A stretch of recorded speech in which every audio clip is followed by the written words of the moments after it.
Alright, we're loading up in Big Green today. Get a little bit of this rice bran. About got the front loaded about where we want her, so we're gonna get out and check the old gauge, see what we're doing. Alright, well, we got her about where I want her, so go over here and there's the spout. Let's throw some gloves down right there so we know about where to stop. Get up in here. The truck's dirty. It was a long weekend. I didn't get a chance to clean. Oh, got a hijacker. Done picked up a hitchhiker somewhere. All right. I am fixing to pull up, buddy. See about, we got to load the back of the trailer now. Try and drive over here and miss this mud hole we got going on over here. About right around in there.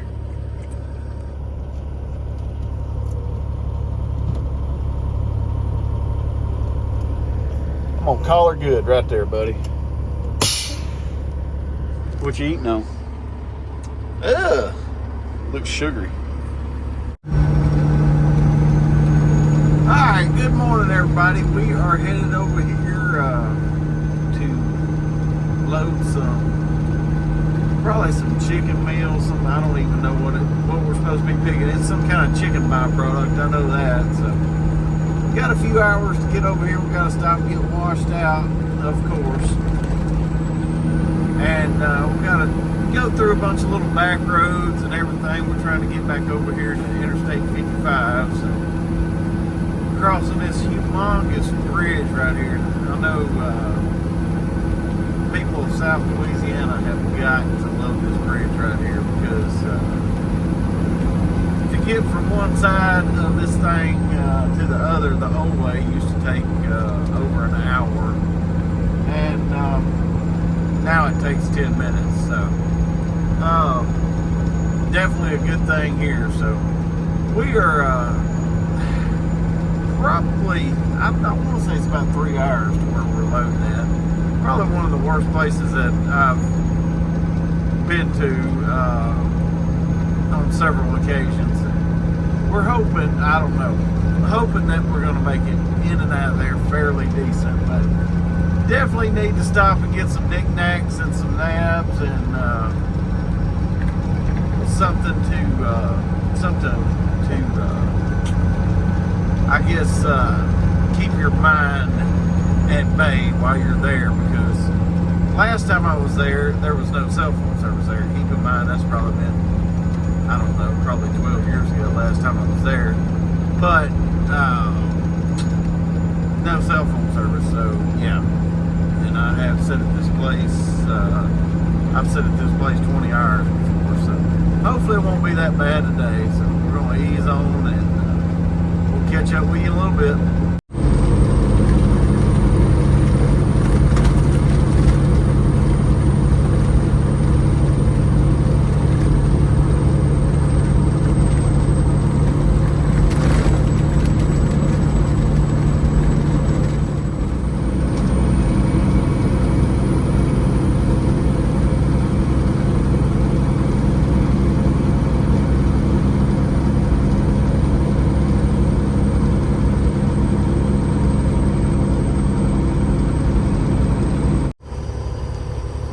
All right, y'all, made it over here to the truck washout.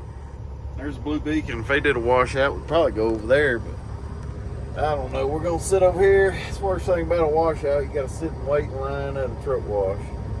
To get a washout, unless it's just a washout place only, and those are the places I really like to go.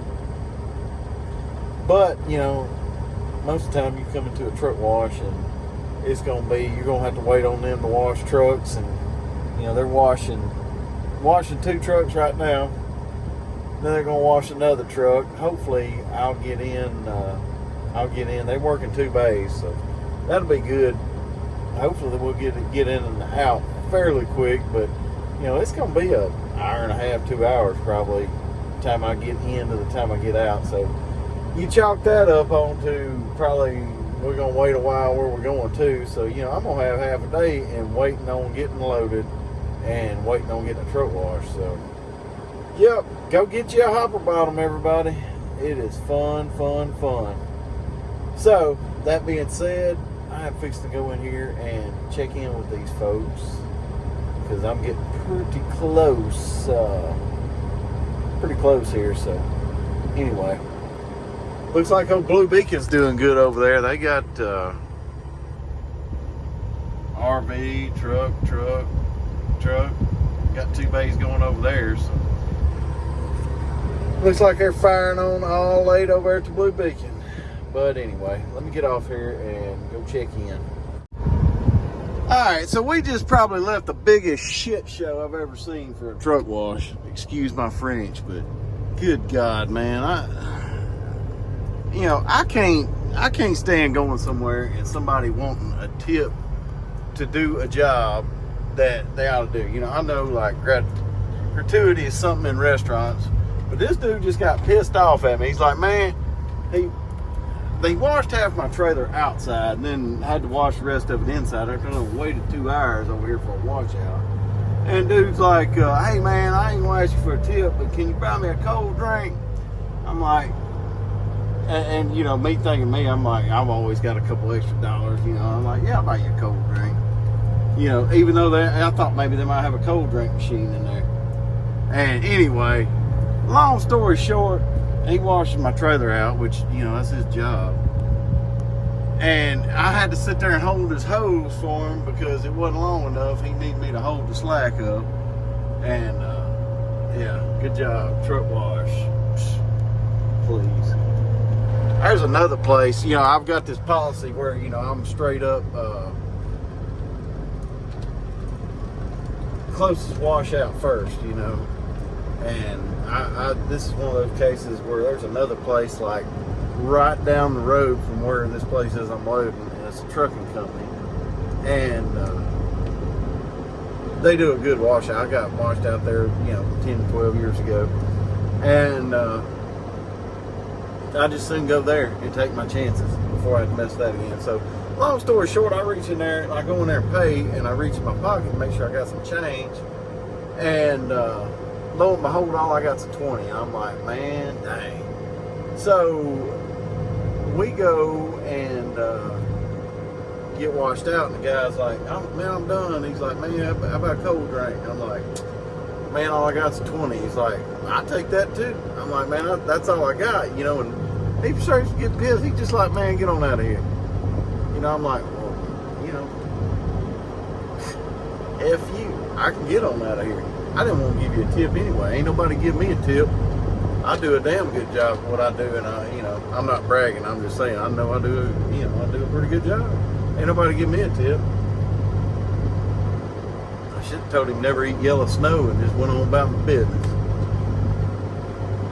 So anyway, I was gonna ride over here real quick. I thought I seen somebody I knew over here, and I don't. So I'll fix to ride on.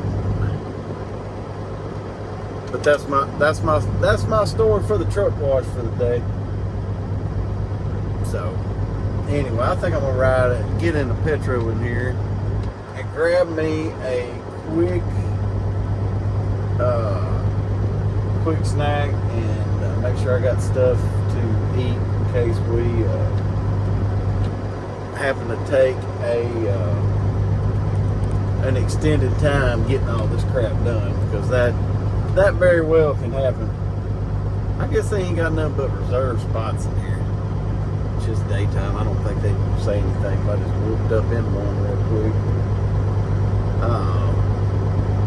Yeah, I should have went the other way so I could have whooped up in here another way. So anyway, alright, let's get on in here and get us a snack, get going. Alright, here we are. We made it. I don't know how many. Oh my God, there. Truck after truck after truck over here. Oh, Lord have mercy. Security monitors channel 12. We'll see how long it takes them to get to me on this one. This sure ain't looking good. It's still a long way back up there to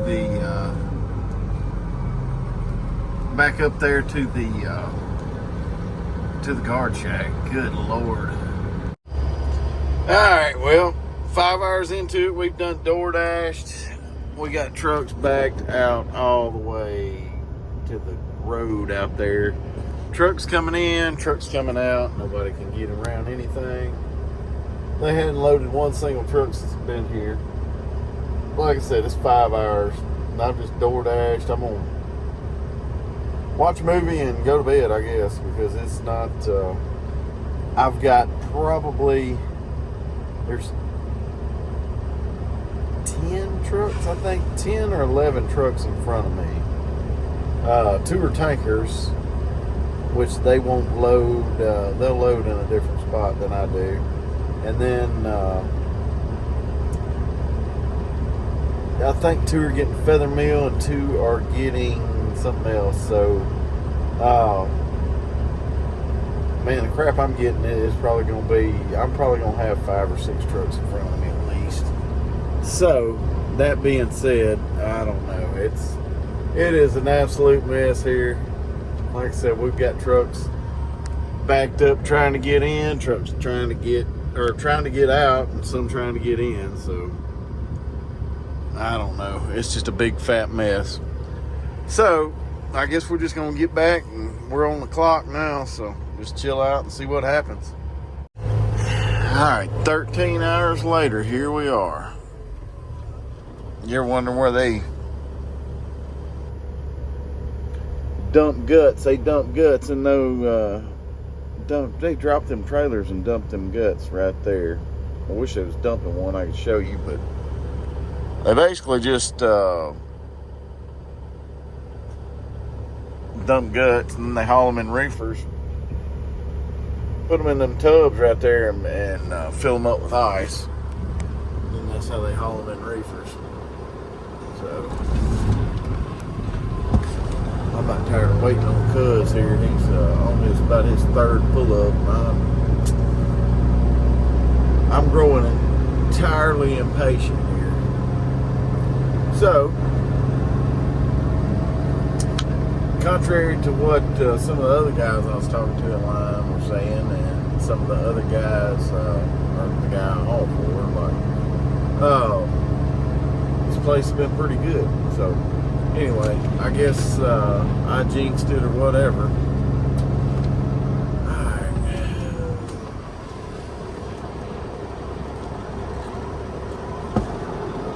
There's a reefer right there. You can imagine what this smells like. Being out on a live dock. But they are,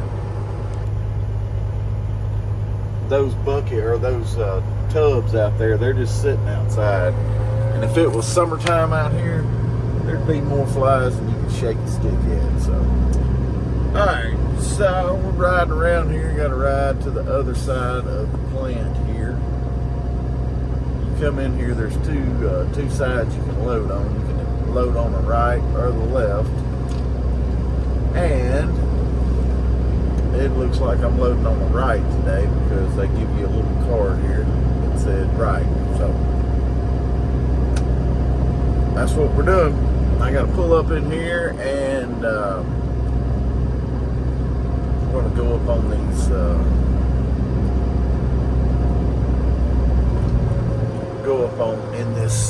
in this shed up here. That's where they load you at. So we're going to ease up in there and get weighed in on this scale and try and get the heck out of here. Alright, well, that only took about 45 minutes, an hour, something like that. So we're going to roll our tarp, get our paperwork, and try and get the heck out of here.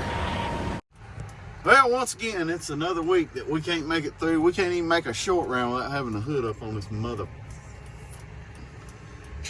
Anyway, I think we sat out there and idled. It was hot as hell, so I had to run what little bit of air conditioner I got.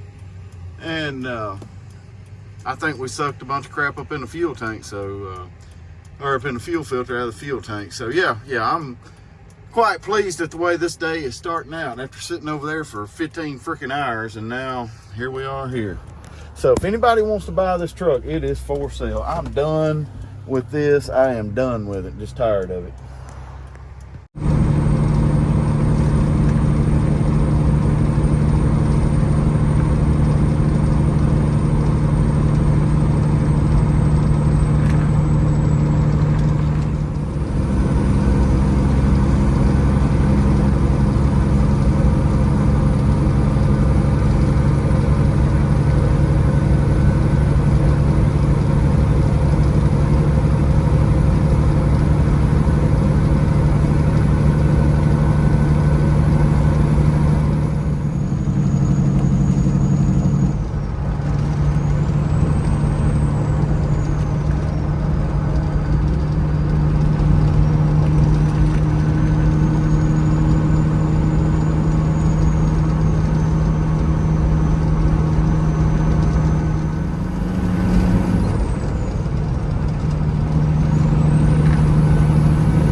All right, we're getting some fuel here. A whopping $3.79. Just keeps going up, but I'll tell you, hometown places, they just don't get, they get less and less hometown. This ain't really my hometown, but it's close to it. I just wanted to get about 50 gallons of diesel to make it through the day so I can buy fuel at my hometown. I just had to, I started to go through home and get fuel today, but I was like, man, I just hate to go, 20 miles out of the way, because I live about 20 miles east of here, or west of here, I'm sorry. And I kind of cut an angle out of it, but it's still 20 miles out of the way, and I just need to get a little bit of fuel. I'll worry about getting fuel again when I get ready to get home, but that's what we're going to do. We're just going to get about 50 gallons, and I reckon 50 gallons will get us up there and get us back, and then we can worry about getting fuel some other time. So that being said, it's a little chilly out. It's spring, it's sunny, and everybody is planting and going crazy out in the fields, but it's still a little cool. So anyway, I'm gonna jump out and cut this pump off, because I can't afford too much here. It's $3.79. I don't know. We're gonna have to do something different, or I don't know. This stuff gets up there $4 again, and I'm gonna be like, I don't know. I might sell a few things and just go to the house for a little bit. It's kind of what I'm thinking. So anyway, let me jump out and get this pump shut off.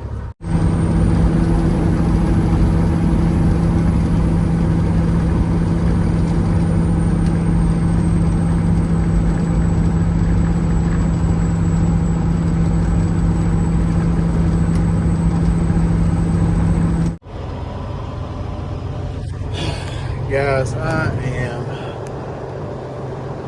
freaking swamped.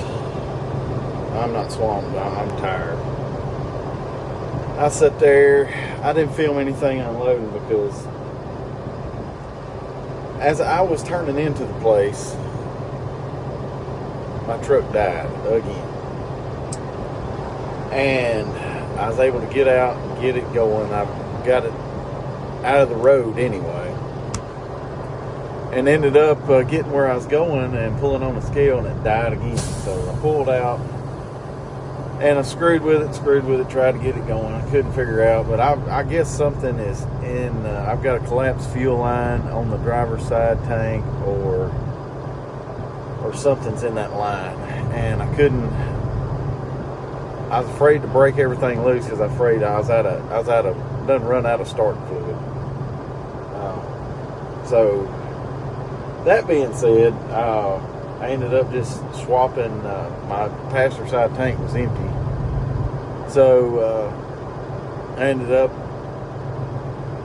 pulling a line off the bottom of the tank and using the valve to fill up a gallon jug and put about 20 gallons in the passenger tank, long enough to get me in unloaded and out of there. And when I pulled out, it died again. And long story short, I guess I just done screwed with everything so much that I had both my sucks off on my tanks. So once I figured out that's what was going on, I cranked it, and it's been fine ever since. But good Lord, I got in there to unload, and my front hopper doors jumped off track because I've got a little something I need to fix there, and that ended up happening. So I tell you, it's been one heck of a day. I am ready to go home. I am tired. God dang, I'm tired.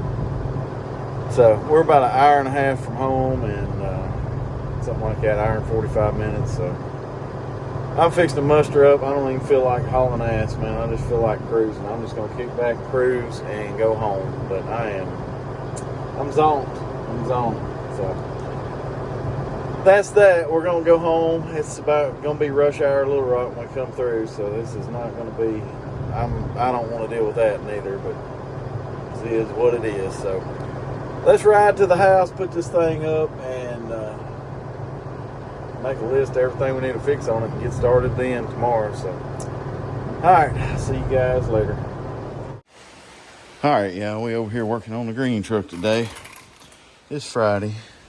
We just got in from a stupid day yesterday, and I found these bolts loose as a goose yesterday. So I've got the motor jacked up, trying to get some weight off of this thing. I can get that back one. That back one is way out. The rest of them, one of them has broke off down there. So, Lord, what a mess we've got today.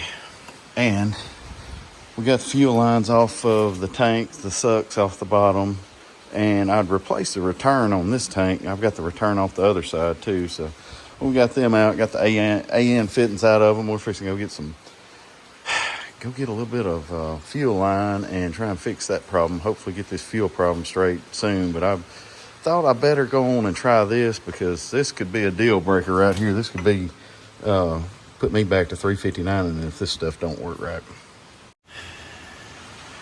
Well, we had to call the big guns out on this project. So. It's tightening up, but it's tight doing it. Dang. All right, well, this one right here stripped out. That one ended up tightening up. I figured that one would strip out, so I ain't even tried on that one. We're probably done on the green truck for a while. I don't know. Really easy way to fix that with the flywheel housing in the truck. So that being said, I'm gonna have to pull the transmission out, pull the flywheel housing off, take it off, and figure out what to do from there. So I gotta make some calls to some friends, figure something out here. All right, guys, well, I about done decided it is not gonna fix itself. So we got to get started taking this thing apart and trying to get the transmission out of there. We gotta block the engine up and pull this rear structure off of here and hopefully get those broke bolts out. If not, we got another rear structure over here we can borrow while we try and get this off, get all these broke bolts off at a later date. So that being said, this thing right here is mentally and emotionally and financially draining me right now. So between all the fuel problems, and I've got all the fuel lines off of it right now, and I just kind of found that in the middle of fixing the fuel. So I'm gonna get fuel lines and everything when I go get parts Monday. It's Saturday afternoon, and I pondered on this long enough, and it's just time to get started on it. So let's get started.